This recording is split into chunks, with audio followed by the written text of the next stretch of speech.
안녕하세요. 굴곡 많은 인생을 살고 있는 40대 여자입니다. 전 어릴 적 배운 말 중에 인생지사 세용지마라는 말이 유독 기억에 남아 있습니다. 그래서 그럴까요? 제 인생도 언제나 예측할 수 없게 기쁨이 찾아오면 곧이어 실현이 따라왔고 눈물로 지샌 밤 뒤엔 또 예상치 못한 따뜻한 위로가 찾아오곤 했습니다. 이제 인생이 좀 편해질까 싶으면 어김없이 다시 롤러코스터를 타고 마는 저의 결혼 이야기 들려드릴게요. 저희 엄만 손맛이 참 좋으셨습니다. 어릴 땐 밖에서 아무리 맛있는 게 있어도 엄마가 해준 음식이 아니면 먹기 싫다고 투정을 부릴 정도였어요. 엄마도 저희 삼남매에게 음식을 해주시는 걸 좋아하셨고요. 엄마 너희들 입에 밥 들어가는 거 보면 힘든 것도 다 잊혀지는 것 같아. 내 새끼들이 먹고 싶다는데 엄마가 못 해줄 게 뭐가 있겠니? 어서들 많이 먹어. 그러자 저희 삼남매가 하나둘 고등학생이 되면서 엄만 동네 시장 골목에 조그만 칼국수 가게를 열게 되었어요. 아빤 처음에 엄마가 식당 하는 걸 약간 반대하셨죠. 나 혼자 벌어서 애들 새 키우기 힘든 건 알지만 그래도 네 엄마가 밖에 나가서 고생하는 꼴을 못 보겠다. 당신도 잘 생각해봐. 우리 애들이 다 큰 것 같지만 가만 보면 아직 엄마 손길이 필요한 애들이야. 난 당신이 밖에서 험한 일하는 거 솔직히 마음이 편치 않아.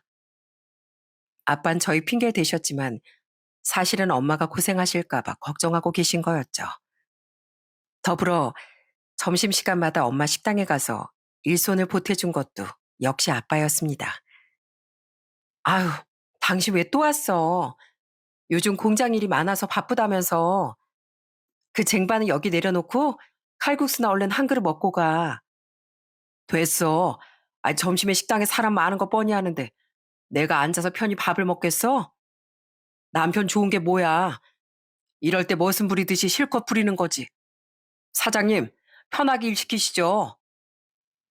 저는 투닥거리면서도 언제나 한편이 되어 함께하는 부모님의 모습을 보는 게 참 좋았습니다.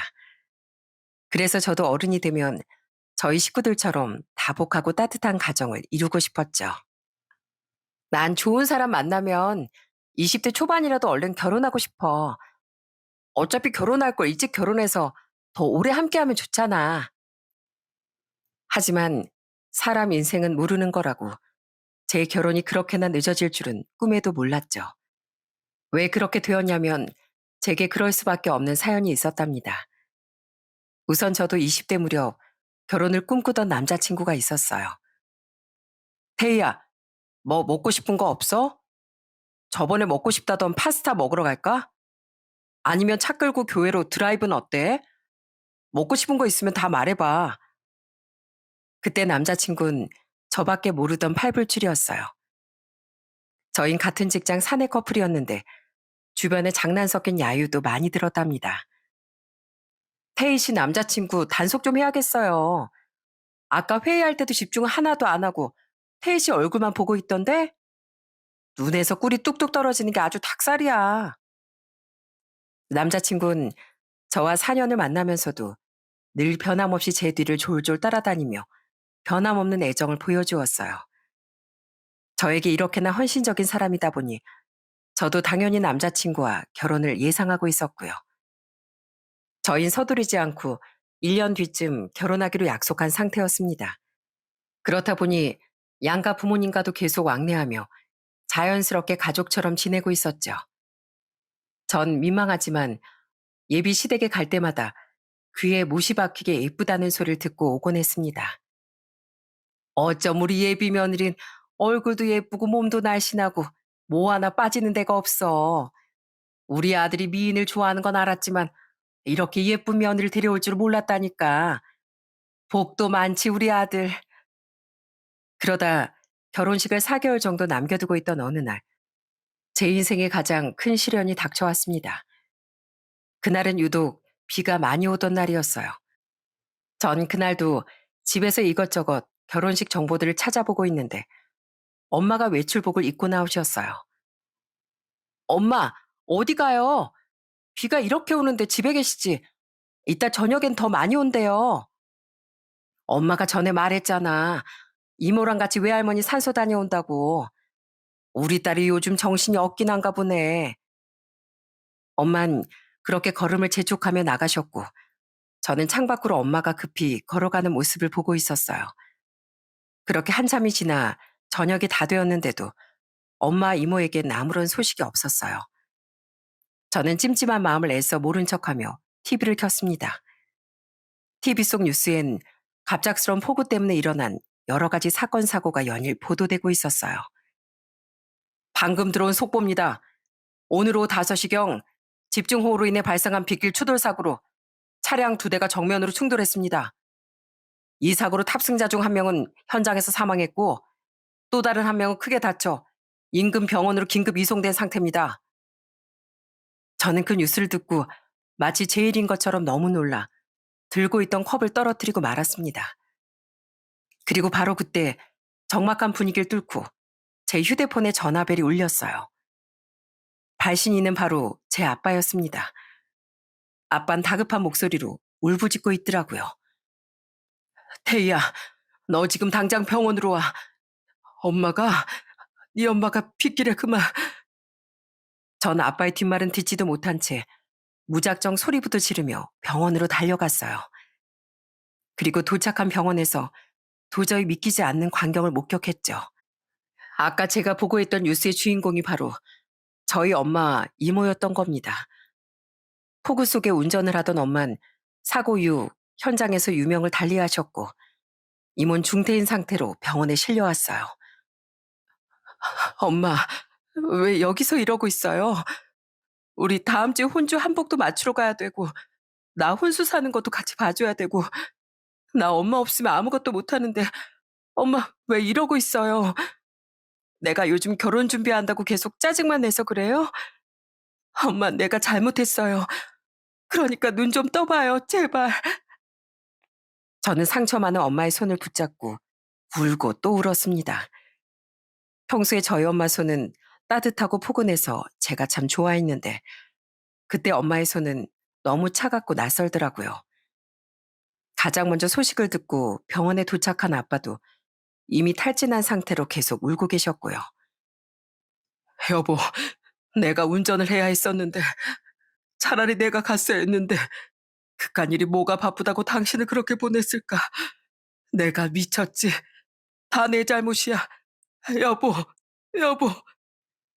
아빤 엄마의 이름을 부르며 주저앉았고 저도 아빠도 동생들도 우리 가족 모두가 그날 이후로 뭔가를 놓아버린 사람들처럼 그렇게 서로를 부여잡은 채 울기만 했습니다.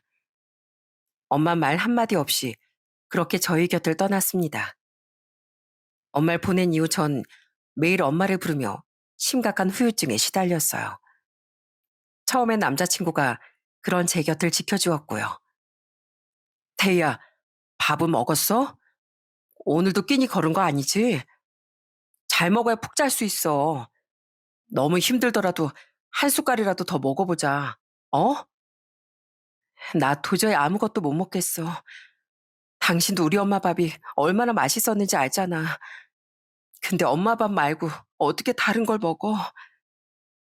처음에 전 밥도 못 먹고 잠도 잘 수 없었습니다.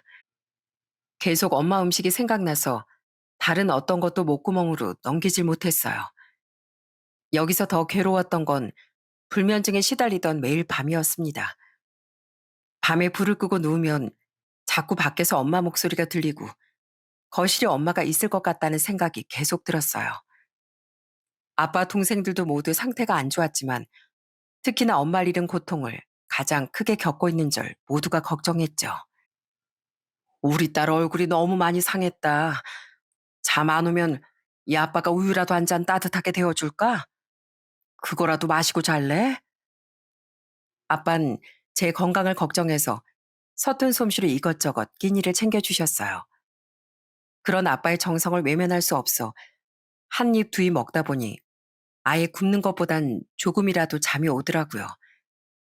그렇게 저의 이상한 식습관이 버릇이 되기 시작했습니다. 전 종일 아무것도 먹지 않고 쫄쫄 굶다가 모두가 잠든 밤이면 하루치 식사를 야식 한 끼로 몰아먹었어요. 음식이 무슨 맛인지 느끼지도 못하고 그저 공허한 마음을 달래기 위해 무언가를 씹고 삼키는 행위만 반복했어요. 그때부터 사실상 직장 생활하는 것도 무리였고 전 방 안에 틀어박혀서 먹고 자고만 반복했습니다. 매일 전화 통화로만 연락을 주고받던 남자친구를 가끔이라도 보는 날이면 마치 전 죄인이 된 것처럼 고개도 들지 못했어요. 너 어제도 야식 먹고 잤어? 얼굴이 왜 그렇게 부었어? 옷은 그게 또 뭐고? 태희야, 너 진짜 왜 그래? 나 이제 네가 좀 낯설다. 그러다 제가 20kg쯤 쪘을 무렵 참다 못한 남자친구가 제가 변한 것 같다며 은근히 타박하더라고요. 처음엔 제 걱정을 해서 그러는 거로 생각했지만 시간이 갈수록 남자친구는 절 대놓고 비난하기 시작했습니다. 아휴, 저 뱃살 좀 봐. 나 네가 모태 마름인 줄 알았는데 그것도 아닌가 봐. 어제 또 뭐 먹었는데? 뭐가 그렇게 맛있었는데? 어디 드러나 보자. 또 얼마나 먹어치웠을지. 아니야. 어제 저녁에 그냥 집밥 먹었어. 우리 만나는 날 저녁엔 그래도 조절한단 말이야. 조절하는데도 몸이 그래? 당신 옷 아주 단추 발사될 것 같아. 나 아까 차에서 당신 걸어오는 거 보고 이 동네 무슨 씨름 선수가 사나 했다니까. 근데 자세히 보니까 그게 바로 태희 너인 거 있지? 참나. 저는 남자친구에게 이런 폭언을 매일같이 들어도 도저히 야식을 내려놓을 수 없었어요. 뭔가를 먹지 않으면 계속 환청이 들리는 것 같았고 잠도 잘 수 없었으니까요. 한때 52kg의 날씬한 몸이었던 전 무려 75kg까지 체중이 늘어났습니다. 이러니 남자친구가 실망한 것도 이해가 됐지만 그래도 한편으론 남자친구에게 받는 상처가 너무 커서 이젠 술까지 먹어야 겨우 눈을 붙일 수 있게 되었죠. 너 이래가지고 결혼을 어떻게 할래?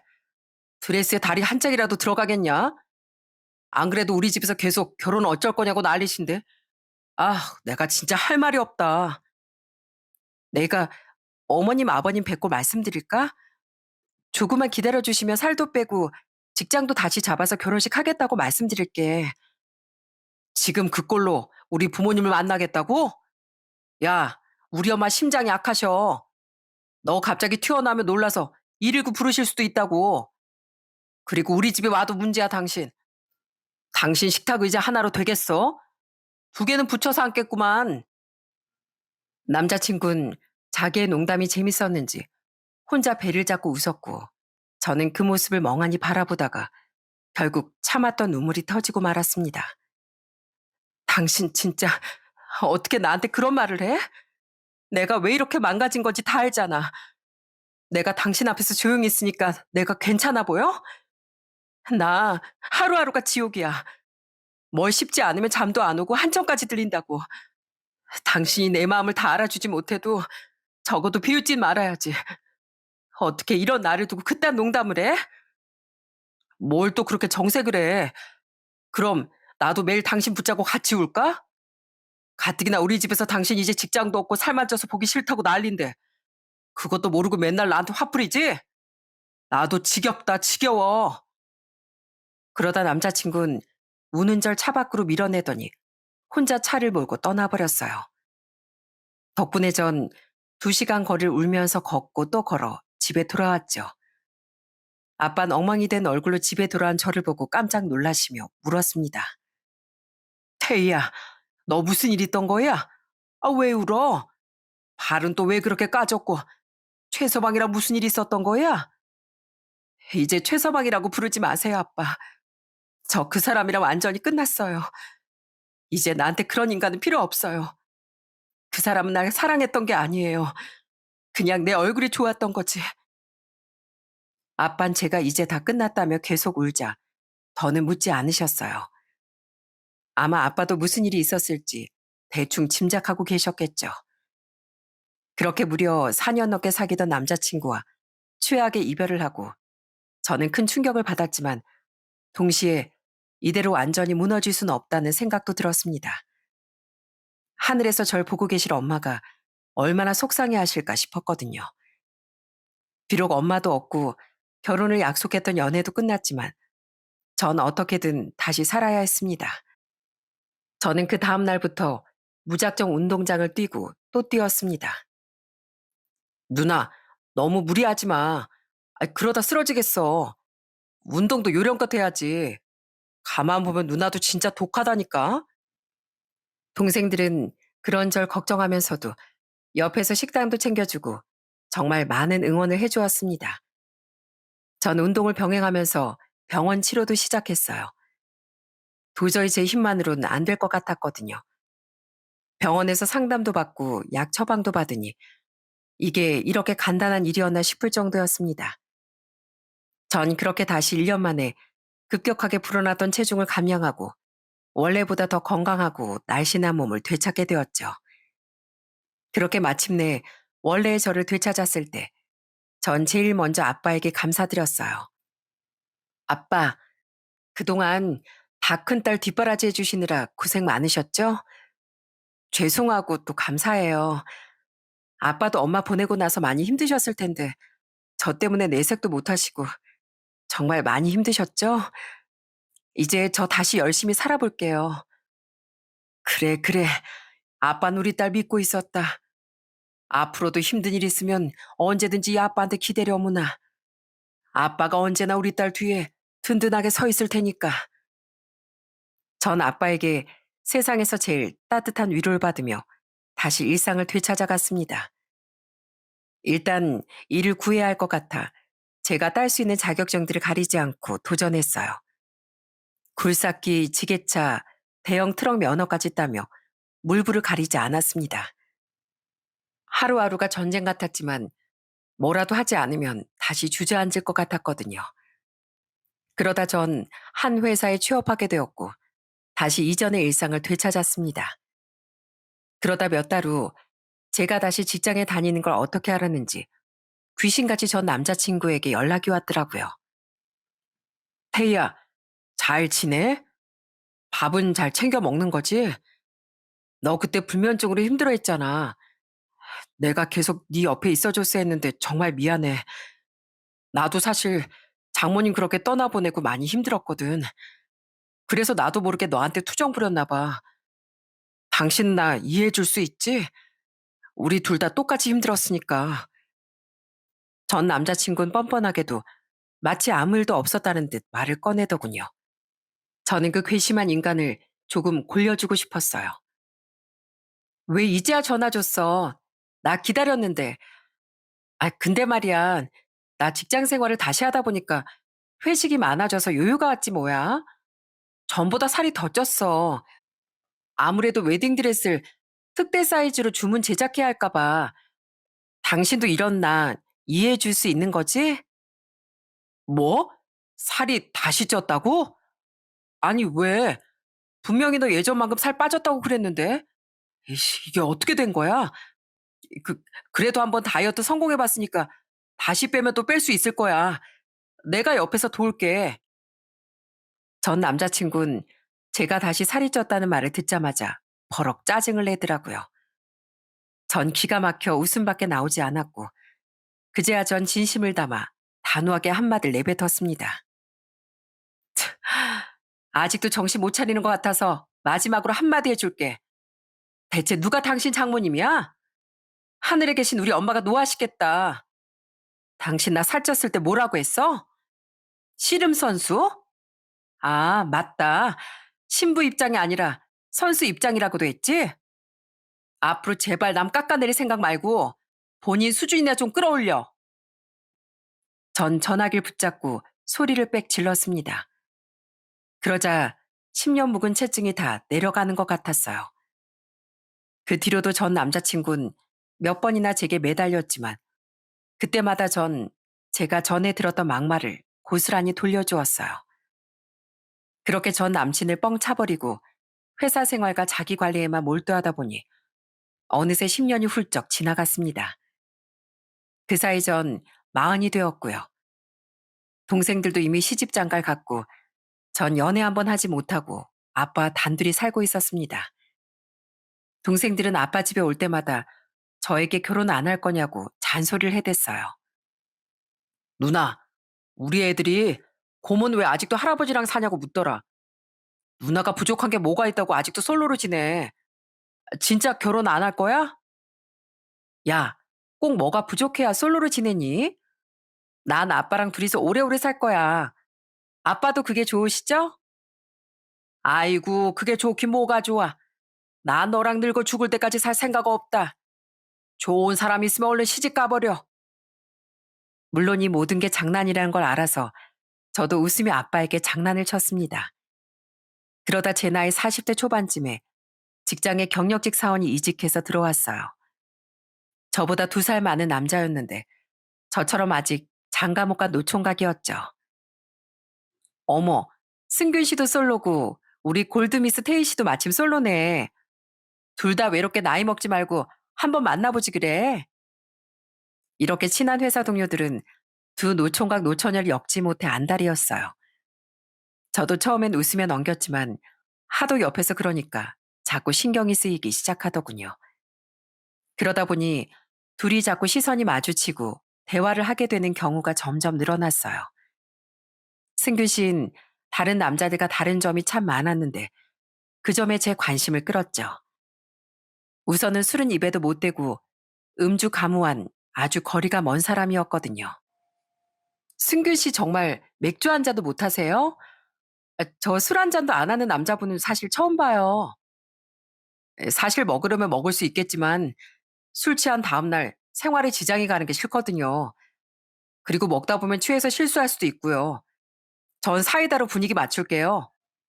승균 씨는 순박하고 착한 사람이었지만 동시에 자기 관리가 철저한 편이었어요. 그만큼 업무의 집중력도 높아서 회사에서도 신뢰받는 직원이었죠.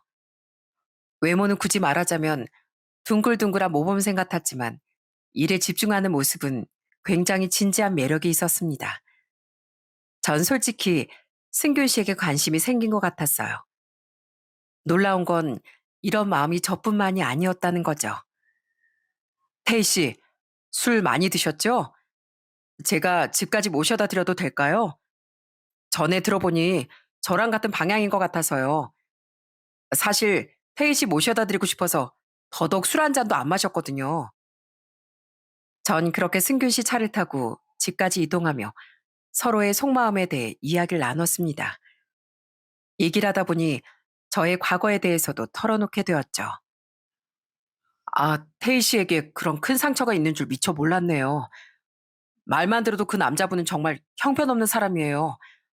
이런 말씀 드려도 될지 모르겠지만 사실 저도 젊었을 적 결혼을 약속했던 사람이 있었거든요. 하지만 그 사람은 큰 사고를 당해 30도 되기 전에 세상을 떠났고 전 혼자가 되었죠. 승균 씨 이야기를 들어보니 저와 마찬가지로 20대 미래를 약속한 사람이 있었답니다. 하지만 불의의 사고로 그 여자가 세상을 떠났고 그 상처가 너무 커서 40이 넘도록 혼자 있었다고 했어요. 아직도 그 사람을 못 잊어서 혼자 있던 건 아니었어요. 다만 누군가를 다시 좋아해도 괜찮을까? 내가 행복해져도 되는 걸까? 그런 생각이 자꾸 제 발목을 잡더라고요. 처음 태희 씨를 봤을 때도 욕심이 났지만 망설이고 또 망설였어요. 그런데도 이상하게 태희 씨한테 자꾸 마음이 가는 걸 저도 멈출 수가 없었습니다. 승균 씨, 세상에 행복하지 말아야 할 사람은 없어요. 저도 승균 씨도 모두 행복할 자격이 있는 사람이잖아요. 이렇게 저흰 조금 늦은 나이지만 인연을 맺게 되었고 2년간 연애 끝에 결혼을 약속하게 되었어요. 남편은 남동생 둘과 여동생이 있는 장남이었어요. 저도 남동생, 여동생이 둘 있는 장녀라 서로 비슷한 점이 참 많았죠. 그러다 보니 결혼을 준비하는 과정도 막힘없이 진행됐습니다. 양가 부모님도 저희 나이를 고려해 빠르게 상견례를 진행하셨고 서로 이제야 인연을 만났네 하시며 반가워하셨어요. 정말 결혼할 인연이라면 이렇게 빠르게 흘러가는구나 싶을 정도였답니다. 환영한다 우리 며느리. 우리 아들이 결혼이 늦은 게 다 태희처럼 좋은 사람을 만나려고 그랬던 모양이구나. 시부모님도 정말 좋으신 분들이어서 처음부터 절 따뜻하게 맞아주셨어요. 하지만 제가 앞서서 제 인생이 롤러코스터 같다고 말씀드렸죠. 역시나 마냥 행복하기만 한 건 없는 모양이에요. 천운으로 좋은 남편과 시부모님을 만났지만 뜻밖의 복병들이 숨어 있더라고요. 그건 바로 저보다 10년쯤 먼저 결혼한 동서들과 아직 미혼인 시누이가 문제였어요. 형님, 비록 저희가 손아래 사람이지만 제가 이 집에 들어온 지 10년이나 됐거든요. 그러니까 모르는 거 있으시면 저한테 물어보시는 게 좋을 거예요. 아무리 맏며느리라도 나이 많다고 먼저 나서시면 서로 불편해져요. 아시겠죠? 둘째 형님 말씀이 맞아요. 저도 결혼한 지 8년 됐거든요. 시댁 분위기나 어머님, 아버님에 대해선 우리가 더 잘 알아요. 저희는 다 형님 걱정돼서 말씀드리는 거니까 뭐 오해하지 마시고요. 옳게들, 아이, 말은 바로 해야죠. 난 이 집 막내딸로 산지 38년이잖아요. 뭐 물어볼 게 있으면 나한테 물어보는 게 맞죠. 그나저나 새올캔 어디 대학 나왔다고요? 직장은요? 이렇게 동서들과 신우인 처음부터 대놓고 기선제압을 하려고 들었습니다. 듣자하니 둘째 동선 중학교 선생님이고 막내 동선 은행원이라고 하더라고요. 신우이도 나름 안정적인 직장에 다니고 있고요. 그러다 보니 계속 제 학벌에 대해 묻고 따지고 들었습니다. 네, 아가씨, 동서들 잘 부탁드려요. 저 대학은 집 근처에서 나왔는데 어떻게 졸업 증명서라도 필요하실까요? 제 대학이 앞으로 생활하는 데 중요한 점이라면 얼마든지 알려줄 수 있어요. 하지만 저도 마냥 당하고 있을 사람은 아니었습니다. 세 사람은 제가 호락호락해 보이지 않았는지 이젠 아예 대놓고 텃세를 부리기 시작했죠. 어느 날은 제가 지인에게 국내산 최상품 미역을 선물 받은 적이 있었어요. 아무리 미역이라도 워낙 품질이 좋다 보니 가격이 꽤 나가는 고급 식재료였거든요. 저는 시부모님 드시라고 소고기까지 넣어서 정성껏 미역국을 끓여 시댁에 가져갔습니다. 그때 마침 시댁에 와 있던 둘째 동선, 제가 가져간 미역국 뚜껑부터 열어보더니 이러쿵 저러쿵 잔소리를 해댔습니다. 형님, 제가 뭐 하시기 전에 먼저 물어보라고 말씀드렸잖아요. 이거 소고기 넣고 끓였죠? 우리 어머님은 황태나 조개 넣고 끓인 미역국을 좋아하시지.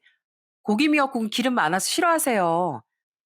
형님은 그것도 모르고 이렇게나 많이 끓여오셨어요? 어머, 그래? 저번에 가족 식사할 때 보니까 어머님 소고기 미역국도 잘 드시던데 동서가 잘 모르는 거 아니야? 아유, 잘 모르긴요. 제가 어머님을 10년을 모셨는데 그게 무슨 말씀이세요? 형님 지금 손이 동서라고 절 가르치려고 드시는 거예요? 둘째 동선 이것뿐만 아니라 제가 함께 가져간 반찬 하나하나를 지적하면서 이건 아버님이 드시기에 너무 짜다. 이건 어머님이 싫어하시는 식감이라며 대놓고 지적하기 시작하더군요. 저도 동서 말에 반박하고 싶었지만 아무래도 저보다 훨씬 오래 어머님 곁에 있었으니 뭐라 대꾸할 말이 없었습니다. 그런데 그때 시어머님이 주방으로 건너오셨어요. 시어머님은 그때까지도 제게 꼬박꼬박 말대꾸를 하던 동서에게 단호하게 말씀하셨죠. 얘 둘째야, 넌 첫째가 식구들 먹으라고 가져온 음식을 앞에 두고 왜 그렇게 불평불만이 많니? 그리고 나도 소고기 미역국 잘 먹는다. 사람이 아무리 좋아하는 음식이라도 맨날 그것만 먹고 살 수 있겠니? 평소에 해물 미역국을 먹었더라도 우리 첫째 며느리가 맛있게 끓여온 국이라면 얼마든지 먹을 수 있지. 정성껏 만든 음식 앞에서 그런 소리 하면 복 달아난다. 다신 그러지 말어. 시어머님은 분명 부드럽게 말씀하셨지만 그 말 안에 분명한 힘이 있었습니다. 둘째 동서도 그제야 입을 다물더라고요. 하지만 그 미역국 사건을 계기로 제게 단단히 약이 올랐는지 그 다음번엔 시어머님이 없는 자리에서 둘째 동서 합심해서 텃세를 부리더라고요. 형님, 얼마 뒤에 아버님 생신인 거 아시죠? 혹시 생각해둔 식당 있으세요? 예약 잡으려면 얼른 서둘러야 할 텐데요. 저흰 형님보다 나이가 훨씬 어려서 고급 식당 같은 거 잘 몰라요. 그러니까 형님이 알아서 예약 좀 해주세요. 아, 참고로 아버님 회 잘 드시니까 일식당이나 횟집이 좋겠네요. 전 동서들 말만 철석같이 믿고 시댁에서 멀지 않은 고급 일식당을 예약했습니다. 그리고 시댁 식구들에게 그 식당으로 오시라고 말씀드렸어요. 메뉴는 제가 동서들 말을 듣고 제일 고급 코스로 알아서 주문해 두었고요. 하지만 본격적인 사건은 코스 요리가 막 나오기 시작하면서 터지고 말았습니다. 그 무렵이 굴이 제철인 시즌이라 코스 요리에 굴이 메인 식재료였어요. 신우인 서빙된 접시에 굴이 있는 걸 보자마자 갑자기 벌떡 일어나 소리를 질렀죠. 올케, 이거 뭐예요? 이거 굴이잖아요. 아, 우리 아빠 굴 알러지 엄청 심한 거 몰라요? 지금 사람 잡으려고 환장했어요? 그러더니 신우인 갑자기 접시에 있던 굴 요리를 제 앞에 쏟아버렸습니다.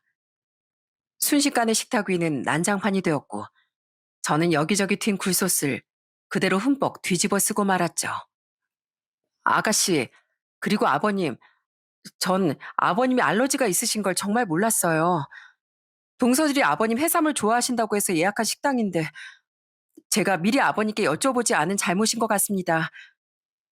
죄송해요, 아버님, 어머님. 생신이신데 저 때문에 식사도 못 하셔서 어쩌죠? 아니다. 나야 다른 요리 시켜 먹어도 되고 굴만 빼고 먹으면 되는데 뭘. 이 어머니가 과하게 반응을 했구나. 옷에 음식이 다 튀어서 어째? 일단 이걸로 닦거라. 그래도 시아버님이 연신 괜찮다고 마저 식사하자고 말씀해 주셔서 생신은 어찌저찌 넘어갔지만 저는 마음 한구석이 계속 찜찜하기만 했습니다. 집에 돌아와서도 신우인 제가 시부모님을 잡을 뻔했다며 아직도 날뛰고 있었어요. 동서들도 거기에 맞장구 치며 거들었죠. 형님, 제가 아버님 회 좋아하신다고 했지 언제 굴 드신다고 했어요. 괜히 저한테 뒤집어 씌우려고 하지 마세요. 평소에 그렇게 잘난 척 하시더니 왜 그 순간에 헛똑똑이가 되셨는지 모르겠네요. 상황이 이쯤 되자 저도 가만 당하기만 할 수 없었어요. 다행히 시부모님이 동서들과 저 사이에서 중심을 잘 잡아주고 계시고 남편이 절대적으로 제 편이었기에 제게도 반격할 기회가 있었습니다. 저는 동서들에게 예의가 뭔지 알려줘야겠다 싶었습니다. 동서들이 제 말에 토를 달려고 할 때마다 전 단호하게 그 말 허리를 싹둑 잘랐습니다. 동서, 그건 내가 알아서 할게. 동서가 신경 쓸 게 아닌 것 같아. 그리고 물어볼 게 있으면 어머님, 아버님께 내가 직접 물어보는 게 맞지 않을까? 동서들에게 물을 게 아니라 내가 동서들 취향까지 다 맞춰야 하는 건 아니잖아. 형님, 말씀이 좀 심하시네요. 알겠어요. 어디 두고 보자고요. 둘째 동선 제 말에 이를 가는 것 같았습니다. 그러다 한참 후 시댁에서 작은 가족 모임이 있던 날이었어요. 동서들은 또다시 자기들끼리 시시덕거리며 제게 툭툭 시비를 걸고 있었어요. 어머님, 저희 몇 년 전에 가족 여행 갔던 곳 정말 좋았죠? 내년 봄쯤에 한 번 더 갈까요? 그때 정말 좋았는데, 형님은 모르시는 얘기죠? 그때 아주버님도 같이 가셨는데, 여기서 형님만 그 얘기를 모르겠네요. 동서들은 저만 모르는 얘기를 재밌다고 깔깔 웃으며 한참이나 떠들었습니다. 그때까지도 조용히 있던 남편이 결국 동서들에게 언성을 높였어요. 재수 씨, 그만 좀 해요. 왜 자꾸 이 사람만 모르는 얘기를 하는 겁니까? 그게 가만히 있는 사람 바보 만드는 거지 뭐예요. 제가 이제까진 재수 씨들 체면도 있으니 가만히 있었는데 정말 해도 해도 너무하네요. 가족끼리 서로 편먹고 따돌림이라도 시키는 거예요? 아주버님, 그냥 그때 추억이 생각나서 옛날 얘기한 건데 왜 그렇게 예민하게 받아들이세요? 형님이 댁에 가셔서 저희 흉이라도 보셨나 봐요. 흉이라뇨? 이 사람이 누구처럼 예의 없는 사람인 줄 알아요? 애들도 아니고 다 큰 어른들끼리 이게 뭐 하는 겁니까? 남편이 이렇게까지 단호하게 말하자 결국 동서들도 입을 다물고 말았습니다. 나중에 이 일에 대한 사과도 시동생들이 제게 대신 건넸습니다. 형수님, 아까 제 아내가 많이 경솔했죠? 제가 대신 사과드릴게요. 이 사람이 평소에 그러는 사람이 아닌데 자꾸 형수님 앞에서 유독 실수를 하네요. 죄송합니다. 앞으로는 이런 일 없도록 제가 잘 말해둘게요. 평소에 시동생들은 절 형수로 아주 깍듯하게 모시는 편이었습니다. 그런 시동생들이 제게 연신 사과라니 저도 일단은 알았다고 하고 넘어가기로 했어요. 하지만 그때 동서들에게 제대로 사과를 받지 못한 게 큰 화를 부르고 말았습니다. 동서들과 서로 얼굴을 붉히고 다시 만난 건 명절날 시댁에서였어요. 동서들은 역시나 둘이 붙어 앉아 서로 귓속말까지 주고받고 있더라고요. 이번에 신우이까지 팔짱을 끼고 옆에 앉아 있었죠. 신우인 제가 손을 씻고 주방으로 들어서자 대뜸 절 불러 앉혔습니다. 큰올케, 이리 좀 앉아봐요. 내가 저번부터 봤는데 큰올케 음식 스타일이 우리 집이랑 너무 안 맞아요. 이참에 큰올케 동서들한테 좀 배워요. 큰며느리면 우리 집에 맞게 음식할 줄도 알아야죠. 그래요. 마침 어머님도 아버님이랑 잠깐 밖에 나가셨으니까 지금 제대로 알려드리는 게 낫겠네요. 여기 앞에 좀 앉아봐요. 형님 요리 뭐랄까. 너무 느끼하고 잘난 척이 잔뜩 들어가 마시나요. 자, 설명만 듣지 말고 이리 와서 전 좀 붙이라니까요. 아이, 우리 말 안 들려요? 새 여잔 작정한 듯 절 주방에 몰아놓고 절 이리저리 잡아 끌었습니다. 신우인 제 등을 밀고 동서들은 제 팔을 잡아 끌었어요. 전 무릎을 꿇다시피 하고 바닥에 놓인 가스 버너 앞에 앉고 말았습니다. 제 머리 위로는 동서들과 신우의 비웃음 섞인 말들이 쏟아졌어요. 아니 큰올케, 그래도 요리 좀 한다더니 전 하나도 못 뒤집네. 아무래도 형님이 요리보다 외식이 익숙하신가 봐요. 그래서 오늘 안에 전 먹겠어요? 아이고, 우리 어머님 보셨으면 한 소리 하셨겠네요. 명색이 맏며느리가 전 한 장 못 붙인다고요. 저는 그 무례한 말들 속에서 정신을 못 차리다가 결국 참지 못하고 옆에 있던 밀가루 신우이와 동서들 얼굴에 확 뿌려버렸어요. 자, 봐요. 이래도 내가 전을 못 붙이나. 이제 누구부터 기름에 튀겨줄까요? 반죽이 워낙 별로라서 전이 예쁘게 나올지 모르겠네. 전 그러곤 둘째 동설 붙들었습니다. 동선 제가 진짜 끓는 기름에 전이라도 붙일 것 같았는지 비명을 지르며 제 팔을 뿌리쳤어요. 전 거기서 멈추지 않고 이번에 신우이를 붙잡았습니다. 아, 올케 왜 이래요? 미쳤어요? 이거 나요. 여기 사람 살려. 왜요? 아가씨, 제가 부친 전 먹고 싶다면서요. 예쁘게 부쳐서 어머니께도 자랑해야죠. 그때 옆에 있던 막내 동선, 둘째 동선아 신우이처럼 소리도 못 지를 만큼 겁에 질려서 벌벌 떨고 있더라고요. 막내 동서도 어떻게 기름 맛 좀 보여줘요? 내가 아가씨하고 둘째 동산도 못 배워봤을 뜨거운 맛을 알려줄 수 있는데. 아니요. 형님, 진정하세요. 전 둘째 형님하고 아가씨가 시키는 대로만 했어요.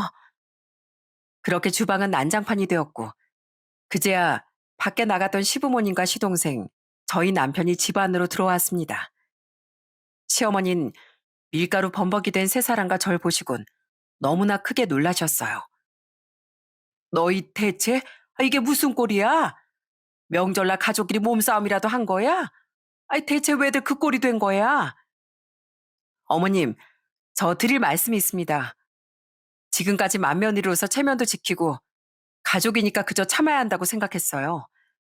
하지만 더는 계속되는 동서들의 텃세나 아가씨의 괄시를 참을 수가 없네요. 제가 대체 뭘 잘못했나요? 늦은 나이에 결혼한 게 제 잘못인가요?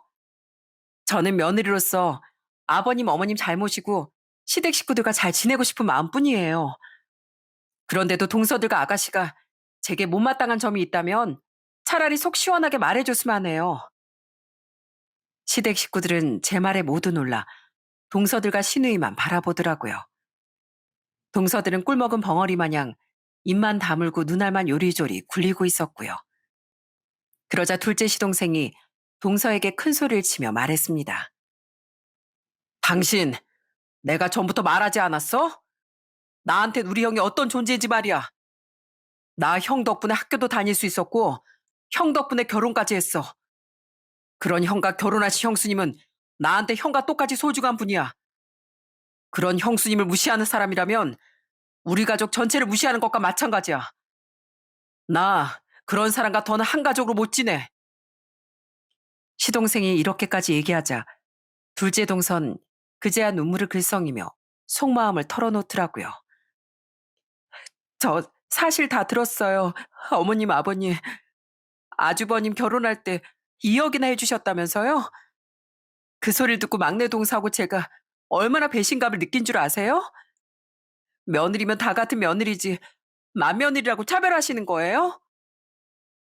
알고 보니 동선 저와 남편이 결혼할 때 시부모님이 목돈을 해주신 걸 듣고는 질투가 나서 여태까지 그렇게나 텃세를 부린 거였습니다.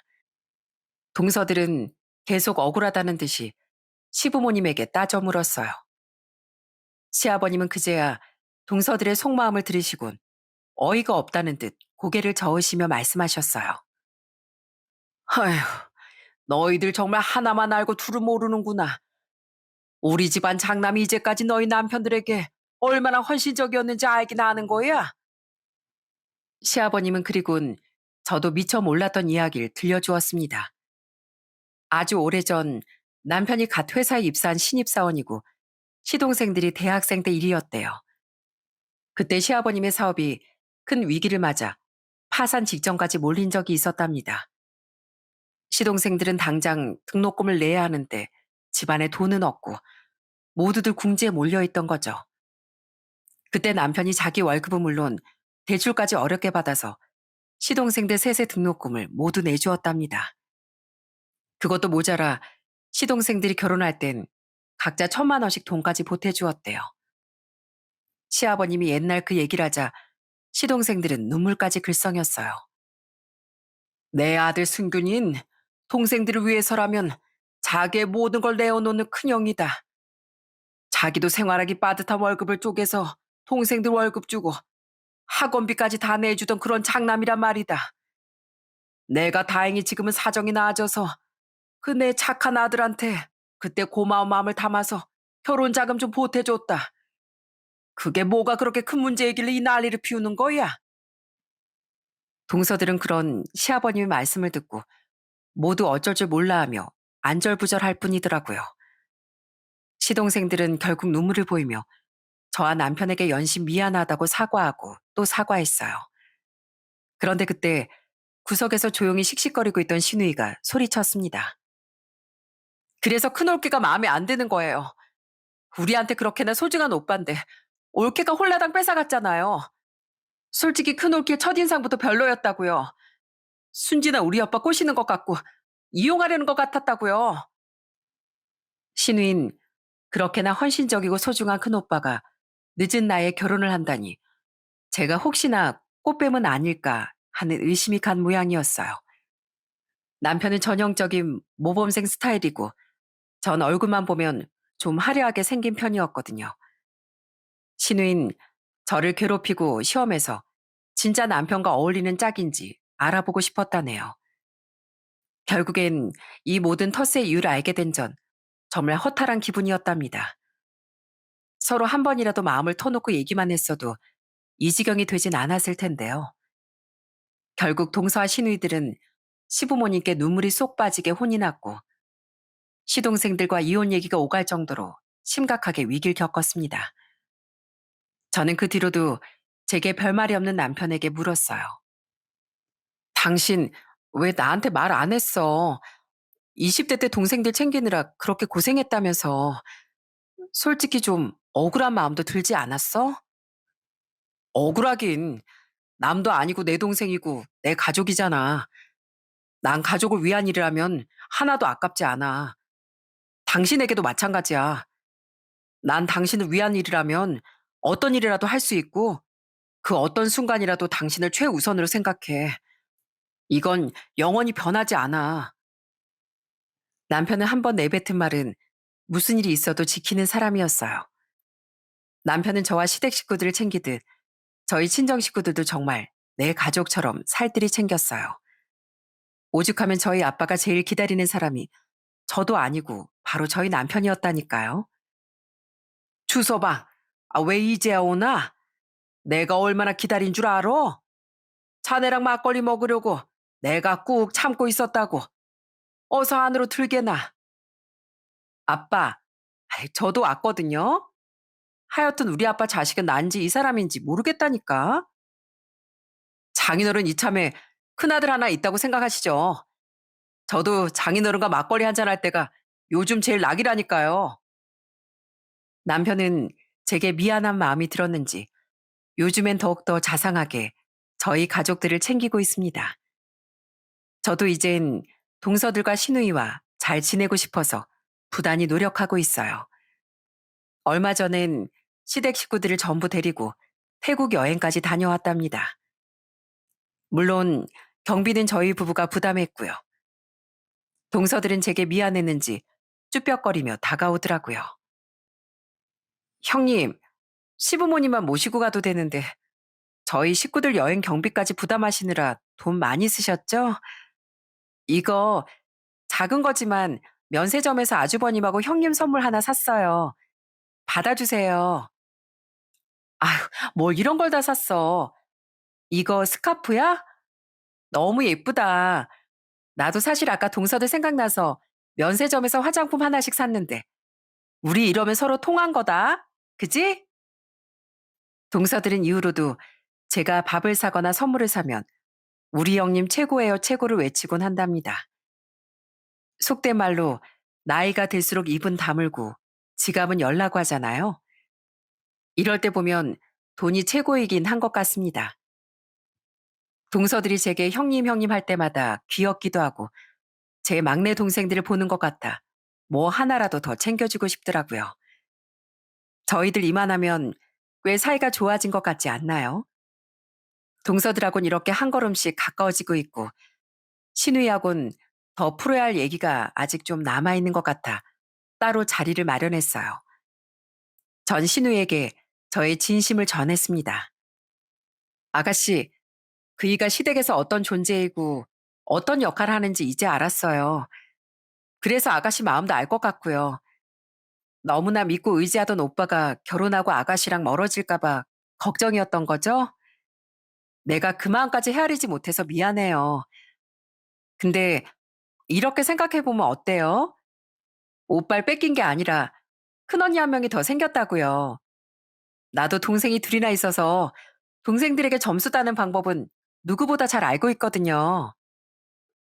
새언니, 그렇게 말해줘서 고마워요. 저 사실 오빠들만 셋이라서 어릴 때 맨날 언니가 갖고 싶다고 조르기도 했거든요. 제가 이때까지 너무 철없이 굴었죠? 용서해주세요. 저 이젠 큰오빠보다 올케가 더 든든해요. 이렇게 저에 대한 오해를 푼 신우인 요즘엔 제 친여동생보다도 저에게 더 자주 연락하고 그렇게 애교를 부린답니다. 그렇게 저희는 서로의 마음을 조금씩 알아가며 가족이란 이름 속에 돈독한 정을 쌓아가고 있어요. 예전엔 불편했던 상처투성이었던 명절이 이젠 서로의 안부를 기다리는 따뜻한 시간이 되어가고 있네요. 제가 이 나이까지 살다 보니 사람 사이 오해는 말 한마디로 깊어지지만 그걸 풀어내는 것도 결국 말 한마디인 것 같습니다. 지금 저는요, 이 집안의 맏며느리인 게 꽤 행복하답니다. 이젠 절 있는 그대로 봐주는 사람들이 곁에 있다는 게 얼마나 든든한지 몰라요. 완벽한 사람은 없지만 진심은 언젠가 통한다는 걸 전 저희 가족을 통해 배웠거든요. 가족이란 그렇게 매일 조금씩 정을 쌓아가는 관계니까요. 전 오늘도 그 마음을 지켜가기 위해 또다시 열심히 또 다정하게 살아가려고 합니다. 지금까지 제 사연 들어주셔서 정말 감사합니다.